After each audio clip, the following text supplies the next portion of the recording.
Amém. Abra sua Bíblia em João, capítulo 1, versículo 3. João 1 e 3. Diz assim: todas as coisas foram feitas por intermédio dele.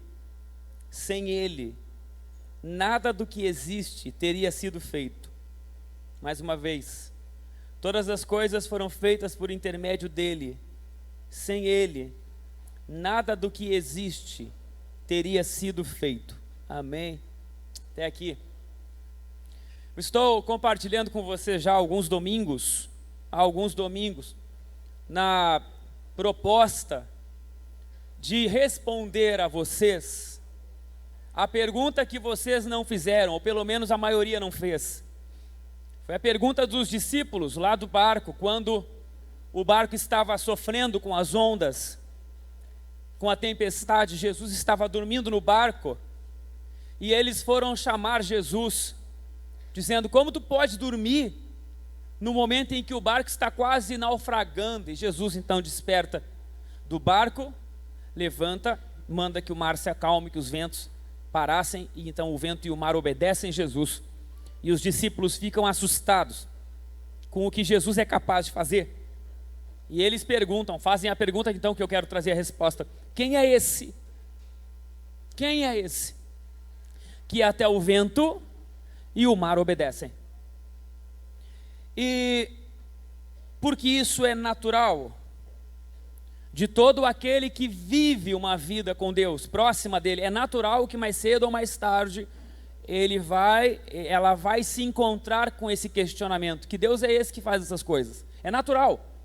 Quando nós arrancarmos Deus da atmosfera ou do espaço, do entendimento nosso, da divindade distante, da divindade que fiscaliza, então a gente, olhando para Ele de longe como divindade, nós jogamos para Ele os nossos cultos, jogamos para Ele as nossas adorações, na expectativa de que Ele olhe para nós, se agrade do que a gente fez e responda.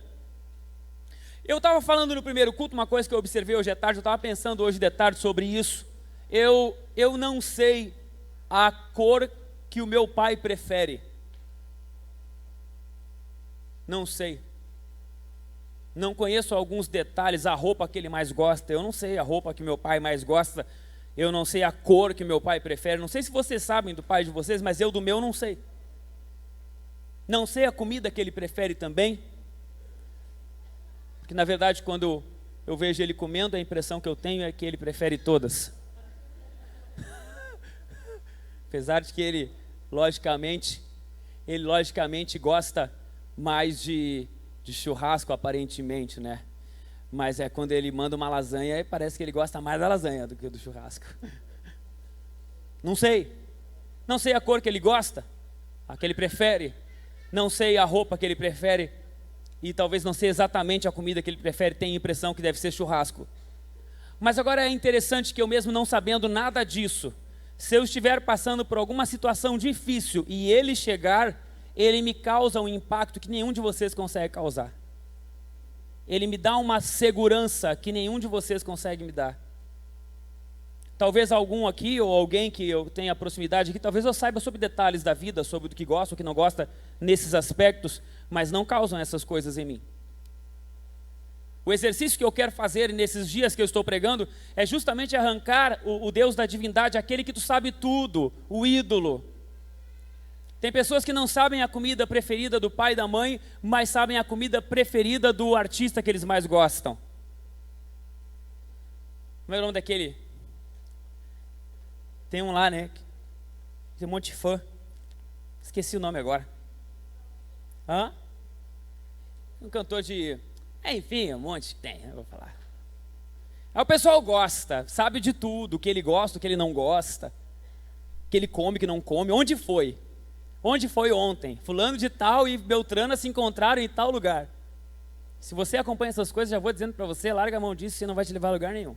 Vai cuidar da sua vida.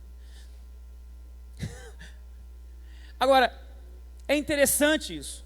Mas o meu pai, ou mãe, ou quem quer que seja, causa um impacto na gente, porque isso foi construído com relacionamento todo dia, próximo.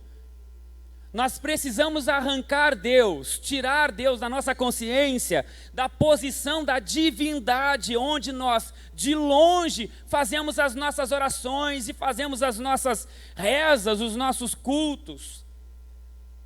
E aí, quando você tem uma semana ruim, briga com o vizinho, corta a bola do filho do vizinho que foi para tua casa pela 10ª vez, quebrou tua janela.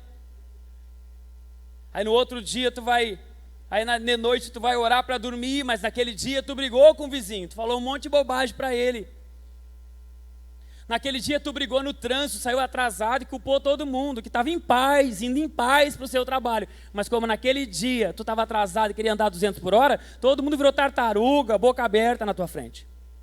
E aí tu xingou todo mundo na rua, e aí de noite, na hora de orar, não tem nem coragem de orar. Eu tenho certeza que tem pessoas aqui que já foram orar e não tiveram coragem de orar, porque estavam muito mal em pecado, erraram muito, Deus não vai ouvir. É justamente essa ideia dessa divindade que se você não andar direito, ela não ouve a tua oração. Então tem que andar direitinho, para ver que de repente, andando direitinho, cantando direitinho, te escuta. Não é sobre relacionamento. Aliás, relacionamento na qual nós fomos feitos para ter com Ele. O relacionamento, você quando está bem encontra Ele, mas quando está mal também encontra Ele. A palavra diz que Deus encontrava o homem no jardim, ali ao entardecer, para ter com o homem, diálogo, conversa, próximo. Quando o homem errou, Deus foi também. A diferença é que Deus perguntou, onde é que tu está, Adão? Tu fez o que era errado, não fez? Então, lógico, assim como um pai. Um pai quando te encontra, quando você errou, lá na sua adolescência, juventude, infância, quando você errou, seu pai e sua mãe descobriram ou viram o seu erro, eles não te colocaram para fora, mas você sofreu as consequências da relação. Viver com Deus diariamente, próximo, todo dia, num relacionamento, não a partir da divindade, mas a partir realmente do dia a dia. Se você desenvolve esse relacionamento com Deus, mais cedo ou mais tarde você vai se deparar com isso. Que Deus é esse que faz essas coisas? Porque Ele faz. É na relação. Escuta o que eu vou falar para você. Deus age na relação. Deus trabalha em nós na relação, não na divindade. Deus trabalha no nosso dia a dia. Deus não trabalha nas nossas rezas, orações e outras coisas. Então eu vou fazer uma série de 7 rezas, 7 oração, 7 dias de tal coisa, daí no final dos 7 dias a divindade me atende. Não, é na relação, e de vez em quando vem, simplesmente vem, às vezes sem tu pedir, vem, na relação. No dia a dia. Isso não funciona de pai para filho. Só funciona quando tu quer, e tu não faz por isso. Quando você quer dar um presente para o seu filho, e você diz para ele fazer tal coisa, e se ele fizer, você dá aquela coisa para ele, você não está dando porque ele fez. Você está construindo nele uma consciência. Consciência de ser humano, consciência de servir, consciência de vida. Você que manda o filho lavar o carro, você não está mandando o filho lavar o carro na expectativa do carro ficar bem limpo. Se você quisesse isso, você pagava uma lavagem de carro. Você manda o filho lavar o carro para criar um relacionamento, uma consciência. É diferente. É diferente. Você não pode fazer uma coisa achando que no final da coisa o pai vai te pagar, porque você fez bem feito. Você tem que ter a consciência de que de vez em quando o pai vai pedir uma coisa, mas vai construir em você alguma coisa, não que ele precise do que você faz. Faz sentido o que eu estou falando para vocês? Uma consciência de filho. Você não é funcionário de Deus para que você trabalhe bem e no final ele te paga um salário. Você é filho. E filho não chega no final do mês recebendo salário. Filho recebe tudo que o pai tem, é dele também, e o pai dá para ele. É a consciência do filho pródigo, a consciência do filho que estava na casa, que ficou, que eu já falei para vocês, que quando o pródigo volta e recebe um monte de coisa, o que estava em casa falou assim, pô, eu que estou aqui, servindo aqui, não recebo nada. O que o pai fala para ele? Mas tudo que estava aqui era teu, tu não pegou porque não quis. Porque tu, enquanto filho, olha bem, o pródigo que estava longe fala assim, eu vou voltar para casa, vou falar com meu pai, nem que ele me receba como um trabalhador. Não foi isso o pródigo, não foi? Não foi isso que o pródigo falou? Eu vou voltar lá para o meu pai e vou ver se ele me recebe como um trabalhador. E ele vem na expectativa de ser recebido como um trabalhador, e o pai recebe como filho. E o filho que estava vivendo como trabalhador reclama. Entendeu ou não? O filho que foi embora pensa em voltar para pedir para ser trabalhador.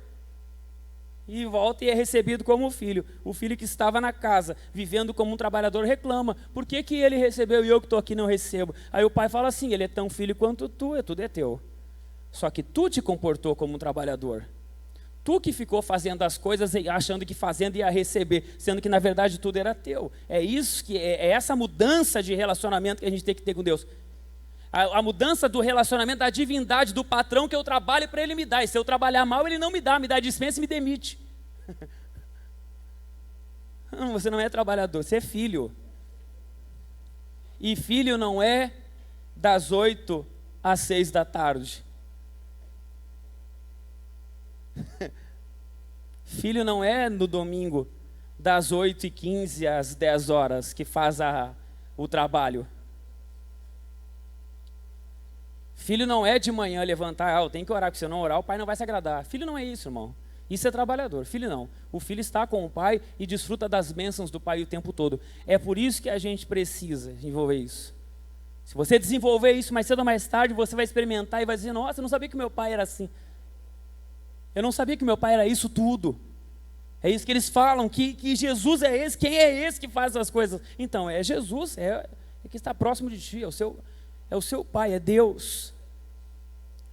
Em João 1:3, numa revelação que João está tendo, do que Jesus é, uma revelação transcendental que João está tendo, porque João vai lá no início, antes da criação, na eternidade, e diz que no princípio era o Verbo, e o Verbo estava com Deus, e o Verbo era Deus. Tudo foi feito por Ele, e sem Ele, nada do que foi feito seria feito. Ou seja, Jesus, Ele fez tudo. Ele construiu tudo, Ele fez todas as coisas, e Ele nos fez também. Agora, quando Jesus nos fez, Ele não nos fez como indivíduos, Ele nos fez como um corpo, o corpo de Cristo.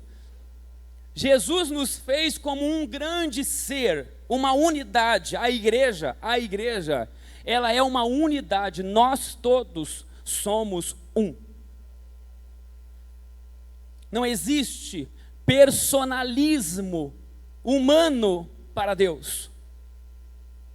Não existe filho predileto, aquele ali é bonitinho, aquele ali não é. Deus não enxerga a igreja a partir das personalidades dos indivíduos. Deus enxerga a igreja como um corpo, todos são um diante de Deus, cada um do seu jeito, cada um da sua forma, cada um com o seu temperamento, cada um com os seus prós e os seus contras, cada um com os seus dons. Deus fez você assim. Por que que Ele fez você assim? Ele fez você para fazer parte de um corpo, de um só. A palavra diz que nós somos comparados ou chamados por Deus como a noiva do Cordeiro, a noiva. É comparado com uma noiva. Um dia essa noiva, chamada igreja, vai encontrar simbolicamente, é lógico que é um símbolo, mas essa noiva se encontrará com o Senhor. Todos nós seremos um só para Deus. Por isso que cada um de nós foi feito por Ele do jeito que a gente é, do formato que a gente é, com o entendimento que a gente tem, com o dom que a gente tem, com o temperamento que a gente tem, com as coisas boas que a gente tem e com as coisas más que a gente tem também. Deus nos fez, Ele nos fez assim. Às vezes eu tenho a impressão de que tem gente que acha que no céu entrará uma fileira de noiva para o Senhor. Eu fico imaginando alguém assim, eu fico olhando, eu fico só observando, eu sou meio assim, mas eu sou observador, eu estou ligado em tudo. Tem gente que acha que vai botar um vestido Prada para encontrar. Eu vou me vestir de Prada para encontrar o noivo. Eu não vou andar com o vestido alugado lá do casarão das noivas lá. Eles lá que vão com o vestido, lá os de alvorada. Os de alvorada que vão lá com, às vezes dá essa impressão, né? Os de alvorada que vão com o vestido de noiva alugado no casarão das noivas. Eu vou com o vestido Prada. Irmão, para com isso aí, palhaçada, vai todo mundo junto. Deus enxerga todo mundo. Um corpo só. Olha, observa bem. Desde que eu me conheço por gente na igreja, eu sempre ouvi falar de quando Pedro desceu do barco. Lembra que Pedro desceu do barco? Lembra disso não? Que Jesus manda os discípulos atravessar o mar e eles vão no barco e Jesus vai por sobre as águas e encontra eles no meio do mar e eles ficam apavorados e falam, é um fantasma. Não, é Jesus, olha, é Jesus. Aí o Pedro diz assim, se é tu mesmo, deixa eu ir ter contigo.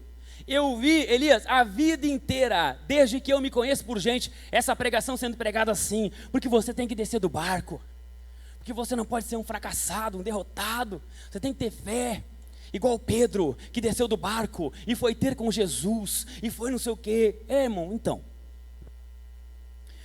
Pedro, corajoso, ousado, que desceu do barco e foi encontrar Jesus, negou ele depois.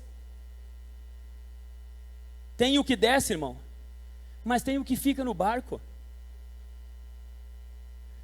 Ficar no barco, se é a tua medida, está tudo certo. Se Deus te chamou para ficar tranquilinho, certinho no barco, fazendo a tua vida em paz, então tudo bem. Tudo bem. É a sua vocação, seu chamado. Você vai casar, cuidar da sua esposa, ter os seus filhos, ser um homem de Deus, vai falar de Jesus para o seu vizinho da direita, vai falar de Jesus para o seu vizinho da esquerda, vai cuidar da sua família e está tudo certo. O outro vai lá, de repente, pegar, meter o louco, ir lá para a África pregar, ir para não sei aonde, começar uma igreja. Cada um com o seu chamado. Mas não tem problema. Mas nós criamos dentro de nós essa consciência de que bom é quem desce do barco. Então os outros que não descem do barco, fica todo mundo naquela sensação de que o pai não gosta deles, porque eles são uns medrosos que ficaram dentro do barco enquanto Pedro desceu. Não, irmão, cada um dentro da sua medida. Deus chamou você do seu jeito, da sua forma, com os seus desejos em relação ao reino do Senhor, com as suas ousadias, com as suas timidez em algum aspecto, mas todos foram chamados para desempenhar um papel dentro daquilo que são, foram feitos por Deus assim. Um foi feito para descer do barco, outro foi feito para ficar. E cada um dentro da sua realidade está sim servindo ao Senhor, e o Senhor está olhando sim, se agradando sim, amando sim, e dizendo, é isso aí, toca a ficha. Cuida bem da tua família, cuida bem da tua esposa, cuida bem do teu esposo, cuida bem dos teus filhos, fala de Jesus para as pessoas que estiverem perto de você, está tudo certo. Vai ir para descer do barco, vai avançar, está tudo certo também. Cada um dentro disso, Deus enxerga isso. Deus chamou a gente com as nossas virtudes e defeitos. Se por um lado descer do barco ou não descer do barco naquela hora foi um defeito, foi uma falta de coragem, por outro lado, logo após, aquele que desce do barco, ele nega Jesus, porque é uma virtude e um defeito dentro do mesmo comportamento e do mesmo temperamento. O seu temperamento, que às vezes faz você enfiar os pés pelas mãos e falar bobagem, esse mesmo temperamento, ele pode usar você para fazer uma coisa que ninguém tem coragem em relação ao Senhor. Pedro negou? Pedro negou, mas quando reuniram no dia de Pentecostes, quando vem o Espírito Santo e todos são cheios do Espírito Santo, os 120, e começam a falar em outras línguas, e toda a cidade vem para a volta para saber o que estava acontecendo, quem é que levanta primeiro para falar? Pedro. Quem é que se avança para descer do barco? Pedro. Quem é que é o primeiro a tirar o corpo fora? Pedro. André não desceu, Pedro desceu. Cada um dentro da sua medida. Foi feito pelo Senhor exatamente assim. A comparação frustra. A comparação, ela nos frustra. Deus enxerga, Deus vê. E se Deus viu o coração? Davi é um exemplo disso. Quando Samuel é chamado pelo Senhor, Samuel ouvia a voz de Deus. Samuel é chamado para ungir o rei, porque o rei que estava, Saul, estava sendo reprovado. E aí Deus chama Samuel e diz assim: Samuel, vai lá na casa de Jessé que eu vou escolher um rei de lá. Samuel vai. A Bíblia diz que Saul era o homem mais alto que tinha em Israel na época, mais alto, mais vistoso, mais forte, Saul, o rei. O segundo homem mais forte, mais vistoso, que se assemelhava a Saul, era o filho mais velho de Jessé. Quando o Senhor falou com Samuel e disse: Samuel, vai na casa de Jessé que eu vou ungir um rei de lá. Deixa eu falar uma coisa para você. O Samuel, que ouvia a voz do Senhor, achou que era o grandão. O pai achou que era o grandão. E aí chegou o Saul lá. Quando Saul olha para aquele grandão entrando assim: é esse aí. Esse, porque é parecido com o outro, é no perfil do outro. É esse. Quando ele vai ungir, o Senhor diz assim: não, Samuel, não. Não, tu vê com os olhos, eu vejo o coração. Tu não está vendo o que eu estou vendo? Não. Mas passaram todos os filhos. Chegou o último filho e Deus não escolheu ninguém. Ninguém. Aí o Samuel pergunta: ô Jessé, acabaram os teus filhos? Aí o Jessé diz assim: não, tem um mais. Irmão, nem Jessé acreditou. Porque você não tinha chamado antes. Imagina você que alguém vai na sua casa ungir dos seus filhos um rei, você chama todo mundo. O Jessé nem chamou Davi, nem chamou. Foi o Samuel que perguntou: acabaram os teus filhos porque passaram todos esses e Deus não me falou nenhum. Aí o Jessé diz: tem mais um. Então traz ele, enquanto ele não chegar nós não sentaremos à mesa. E aí quando chega Davi, eu não sei, alguns falam que Davi era ruivo, outros falam que Davi era de baixa estatura, e essas coisas fizeram com que o pai dele o desprezasse nesse sentido, mas não se sabe exatamente o porquê. O que eu quero que você entenda é que ele mesmo talvez se sentisse desprezado, porque todos os irmãos foram chamados e ele nem foi cogitado em ser chamado, mas ele, quando entra, o Senhor diz: é esse aí, pode ungir ele. Pode ungir ele, é esse. Porque ele foi feito por Deus do jeito dele. Ninguém acreditava nele, mas Deus fez ele.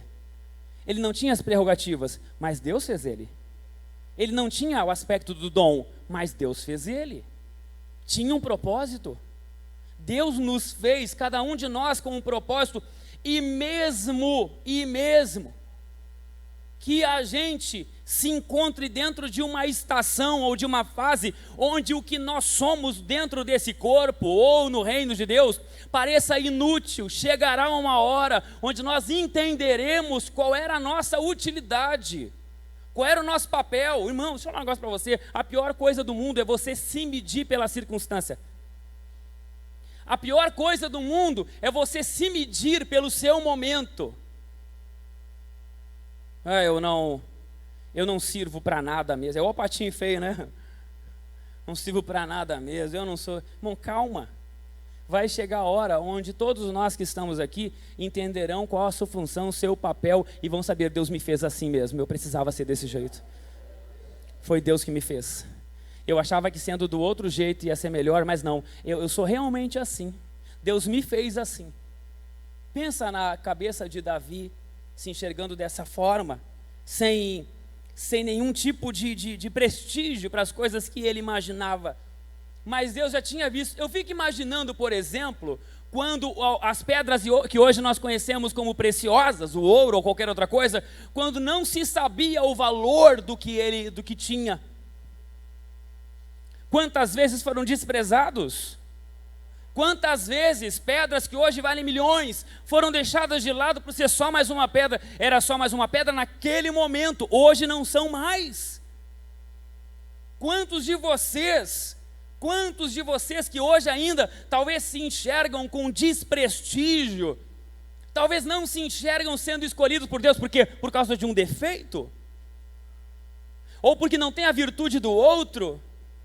Achando que o Senhor olha para as pessoas. Deus não olha para as pessoas, Deus olha para a igreja como um todo. Deus nos enxerga como um só. E é impressionante o quanto o céu revelará surpresas para nós. Eu gosto de pensar sobre essas coisas, sabia? Eu gosto de pensar nisso. O céu vai revelar surpresas. Tem pessoas que estão no topo, na nossa ótica, fazendo por interesse, por ego, por orgulho, por ganância. Tem gente que a gente não sabe o nome, e talvez elas mesmas se sintam assim, tão pequenas, mas tudo que fazem é por amor. Aliás, quanto mais insignificante for o que é feito, mais valioso é o trabalho daquele que faz para Deus. O céu vai trazer surpresas. Deus te fez assim como você é, desse jeito. As virtudes que você tem são uma bênção, os defeitos também. Porque das duas uma, ou esse defeito será santificado para a glória de Deus, ou esse defeito será para anunciar a grandeza de Deus, como ele fez com Paulo. Porque Paulo disse que tinha um espinho na carne e ele pediu: me tira isso de mim. Aí Deus diz assim: não vou te tirar. Fica assim com essa fraqueza, porque nessa fraqueza o meu poder é revelado. O meu poder se aperfeiçoa, é mostrado na tua fraqueza. Quando nós olhamos alguém com limitações, com dificuldades sendo usado por Deus, a gente diz assim: realmente foi Deus, porque essa pessoa não teria condição de fazer. O nome do Senhor é glorificado. Tanto virtudes quanto defeitos estão em nós com algum propósito. E nós não devemos olhar para os nossos defeitos e achar que por termos esse defeito, não temos condições de ser usado pelo Senhor. Quando na verdade temos sim. Ele está trabalhando em nós. Alguns defeitos eles nos deixarão com o passar do tempo. Alguns defeitos são justamente, como no caso de Pedro, aquilo que vai promover nele a virtude que ele tinha. E Deus vê tudo, por incrível que pareça. Deus não vê como a gente vê. Deus não enxerga como a gente enxerga. Eu quero que você entenda isso de uma vez por todas, por favor. Deus não enxerga como a gente enxerga. Deus não vê como a gente vê. A prova é o próprio. Um dia eu vou pregar de novo sobre Pedro. Esses dias eu preguei sobre Pedro, qualquer dia eu vou pregar de novo sobre ele. Mas a prova disso, de que Deus vê fora Davi, que Deus vê diferente de nós, é o próprio Pedro. Pedro negou Jesus. 11 discípulos, o 12º Judas tinha negado, ficou 11. Dos 11, um negou e os outros não. Esse um, Jesus encontrou ele e falou assim: tu me ama, Pedro? E Pedro disse: sim, Senhor, eu te amo. E aí Jesus pergunta: tu me ama, Pedro? De novo, a segunda vez, e Pedro diz: sim, Senhor, eu te amo. Na terceira vez, quando Jesus pergunta de novo, Pedro diz assim: Senhor, tu sabe tudo. Tu sabe que eu te amo. Sabe o que é isso? Sabe o que Pedro tinha? Pedro tinha um defeito de caráter. E às vezes eu penso que quando a gente fala sobre alguém ter defeito de caráter, a gente diz que a pessoa não é uma, desculpa a expressão, mas desgraçada. Não, fulano não adianta. Aquilo ali é caráter, irmão. E aí? E aí que é caráter, irmão? E aí que o problema é caráter? Deus enxerga atrás do caráter. Deus olhou para Pedro, traidor, falso, impulsivo, andou com a espada na cintura, arrancou a orelha do Malco. O Senhor Jesus olha para ele, pela terceira vez que pergunta, ele enxerga por trás de todos os defeitos, equívocos, todas as falhas, enxerga que ele amava mesmo. Deus olhou para Davi quando ninguém olhou, achando que Davi era um incapaz, e Deus encontrou naquele menino a capacidade que ninguém viu. Davi era chato. Os irmãos dele não gostavam dele porque ele era chato. Deixa eu falar uma coisa para você, posso falar não? Deus usa os chatos também. Ah, pastor, mas é tal coisa, é aquilo outro, ou eu mesmo, eu sou isso, eu sou aquilo. Deus nunca vai me querer, Deus nunca vai me usar. Deus te fez para um propósito, e o que você tem de virtude e de defeito está aí por algum motivo. Apresenta para Deus, não foge dele, não deixa os teus defeitos fugirem do Senhor, te fazerem fugir do Senhor. Apresenta para Ele virtudes e defeitos. Deus, o que eu tenho está aqui, ó. O que eu tenho está aqui. Eu tenho isso de virtude, eu tenho isso de defeito. Mas tanto virtude quanto defeito eu entrego para Ti. Faz com isso o que Tu quiser. Quer me cobrar, quer me apertar por causa dos defeitos que eu tenho? Tudo bem. Tu não é mais divindade, Tu é meu Pai. Então se Tu tiver que me cobrar pelos defeitos que tenho, eis-me aqui, esse sou eu. Minhas virtudes e meus defeitos estão todos à Tua disposição. Faça de mim o que Tu quiseres. Agora nunca tente mudar quem você é para agradar a Deus. Não adianta. Não tente mudar você para achar que se você for alguém diferente, então você vai ser usado por Deus. Ah, eu queria falar igual o pastor, porque se eu falasse igual o pastor, eu ia ser usado por Deus. Não, você talvez seja mais usado do que eu. Eu estou aqui talvez pregando para algumas pessoas. Esses dias eu estava desenhando o mapa de uma pessoa que eu encontrei, que ganhou alguém para Jesus, um mapa. Pessoas que às vezes na vida, pela sua timidez, falta de habilidade talvez de comunicar, de falar, não falarão de Jesus para muita gente. Elas terão vontade, mas têm dificuldade de comunicação. Mas durante a vida inteira, às vezes falam para uma só.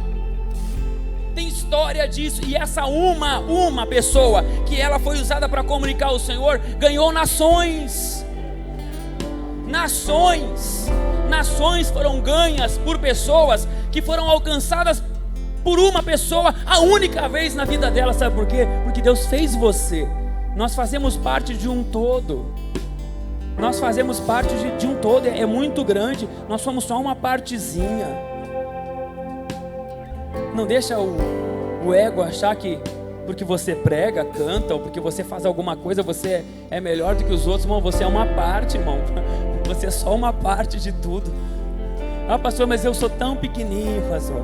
Pastor, eu queria ser mais, porque eu não me sinto usado por Deus. Eu sou uma pessoa com tantos defeitos. Eu tenho só uma virtude, essa virtude eu tenho, mas o resto tudo é defeito, eu tenho dificuldade. Então você faz parte do todo. Isso é importante. O que você é importante para o todo.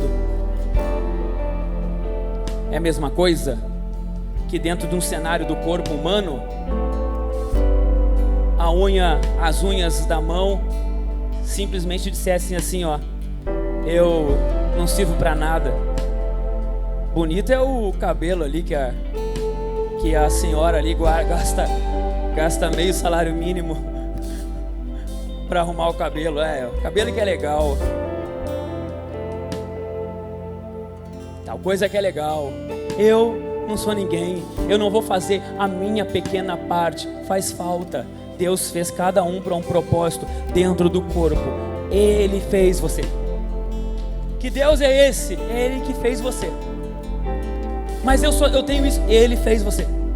Quem é esse Deus, gente? Que Deus é esse que nós conhecemos? É o Deus que te fez. Você foi feito por Ele. Você não é obra do acaso. Você não veio do nada. Deus te conheceu desde antes de você nascer. Deu para você virtudes e defeitos. Às vezes, talvez no processo da sua vida, alguém machucou tanto você, que você ficou com dificuldades, pois justamente essa dificuldade, Deus também pode usar isso. Deus também pode usar isso, porque Ele não perde nunca. Ele te fez, Ele te escolheu, e Ele vai usar você para o propósito dEle. Você pode ter certeza disso, em nome de Jesus. Vamos ficar em pé?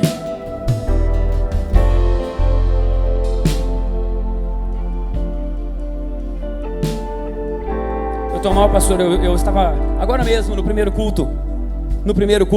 Passaram pessoas ali pela porta me dizendo: bah, pastor, eu estava me sentindo assim, eu me sentia sem utilidade, eu me sentia alguém. Mas agora eu entendi que tudo que eu tenho foi Deus que me deu e eu faço parte. Sim, irmão. Não confunda, escute, não confunda igreja e corpo do Senhor com essa estrutura aqui. Isso aqui é só nossa reunião. Mas não confunda, o corpo do Senhor é muito maior. Pessoas que estão aqui para o Senhor, às vezes, são menores, muito menores, do que pessoas que você não sabe o nome, não conhece, nunca viu. Você faz parte. Você faz parte. Deus te fez assim, do jeito que você é. Você é um instrumento de Deus, para a glória dele. Amém, irmão? Feche teus olhos. Eu quero orar com alguém. Eu quero orar com alguém aqui hoje que estava se sentindo assim. Eu quero orar com alguém que encontrou o seu lugar. Eu quero orar com alguém que se sentia excluído por não ter algo às vezes, mas acabou de descobrir que tem coisas maravilhosas do Senhor na sua vida. Eu quero falar com pessoas, eu quero orar com pessoas que estavam se sentindo fracas, excluídas, coisas que da vida te fizeram te chatear, te magoaram, te botaram para baixo, e você hoje não consegue se levantar em condições de fazer quase que nada. Se sente alguém sempre necessitado, não se sente alguém parte do propósito. Feche teus olhos enquanto o louvor canta. Você vem à frente, eu quero orar com você em nome de Jesus.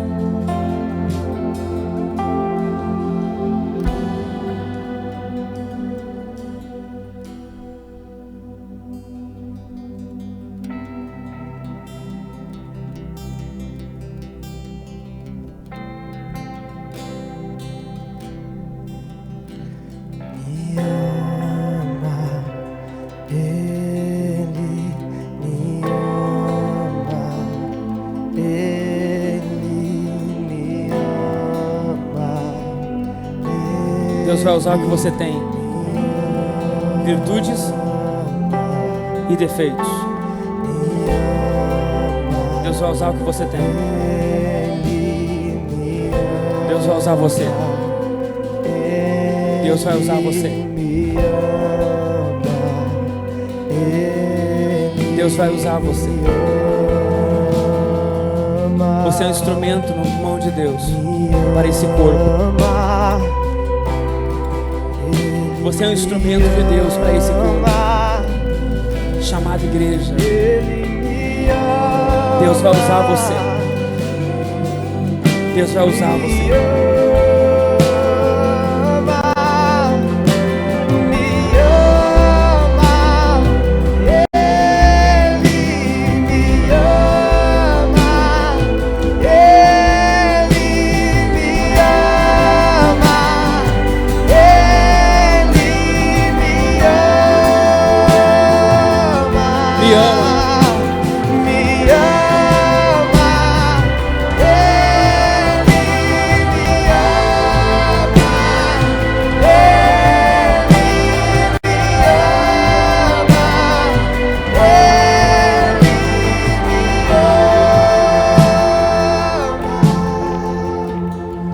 Deus, a realidade que nós vivemos hoje é uma realidade performática, onde a gente acha, muitos acham que não são, que não podem ser usados por Ti pelos defeitos que tem, pelas dificuldades que tem, às vezes pela ausência de virtudes que aparentemente tem. Mas a Tua palavra está dizendo que o Senhor é aquele que nos fez. Tudo foi feito pelo Senhor. Então, se a Tua palavra diz que tudo foi feito pelo Senhor, então nós também fomos feitos pelo Senhor. Deus não erra. O Senhor não errou com a gente. O Senhor não errou. Talvez as virtudes que carregamos só foram usadas para o mal. Mas hoje o Senhor muda a rota. O Senhor muda a rota. hoje tudo que temos vai ser usado para a tua glória. Virtudes e defeitos para a tua glória. Nós apresentamos a nossa vida, levante a sua mão, igreja. Nós apresentamos a nossa vida, virtudes e defeitos para a tua glória, para a tua glória, para a tua glória, para a tua glória, virtudes e defeitos para a tua glória, para a tua glória, para a tua glória, para a tua glória. Isso!